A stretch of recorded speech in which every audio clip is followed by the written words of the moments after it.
Yo, what's happening, guys? Welcome back to Tokimotive. Alright, so sad and annoying, but that is coming out and getting pulled down to pieces so I can check to make sure there's no shit stuck in anything, because there's vertical lines on the balls and I don't want anything to be stuck down around the rings after the head gasket letting go and the valves being kind of cooked and not sealing. So that's the plan. Pull it out, give it a good freshen up. If everything's all good and sweet and can just slap it back in, then I'll just reassemble it all, some fresh gaskets and seals. If not, then I'll just have to wait, pay for and replace whatever the hell's broken. So hopefully it's all sweet, but we're gonna strap a couple of ratchet straps around the motor and lift it out, put it on a stand and start tearing it down.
I believe I found the pieces of the casting mark from the head. It's chunks of metal stuck to the oil pickup. I think it's the casting marks from the head. Oops. At least it caught it. I don't think there's any more left in there. There's a tiny little dot there. Yeah, that bit. one. That's a tiny little chunky do. Oh, got it.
some light markings on pretty well all the bearings.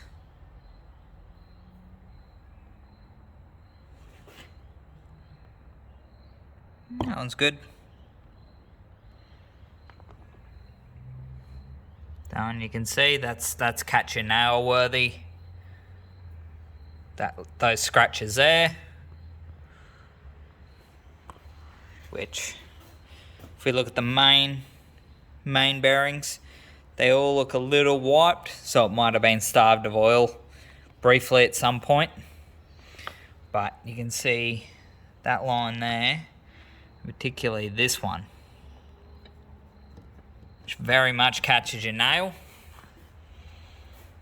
But all the journals, all the parts of the crank look mint, so I'm not too concerned at all, really.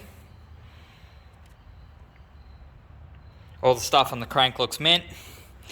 Now, here's the problem. Every single piston has heat and detonation damage around the ringlands. As you can see the texture, every single one. Cylinder 6, which was the trouble cylinder, has it particularly bad in one spot. That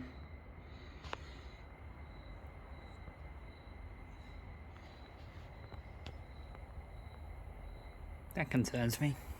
Still don't know what exactly I'm gonna do. As you can see, there's damage on a fair few things.